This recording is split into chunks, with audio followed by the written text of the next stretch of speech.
how did I regrow my hair?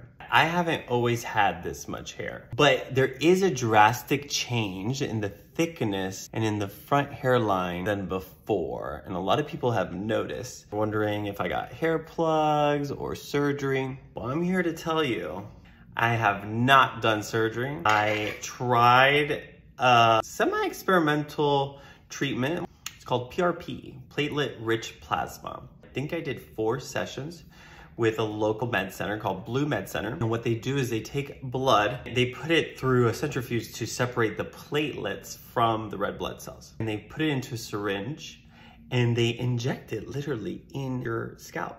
It's the weirdest feeling. Continue to take my finasteride daily. Use a little needling roller like this. Just rub it on my hairline. Then I put 1 dropper full of this medication that Blue Med Center prescribed for me. Pretty thick now.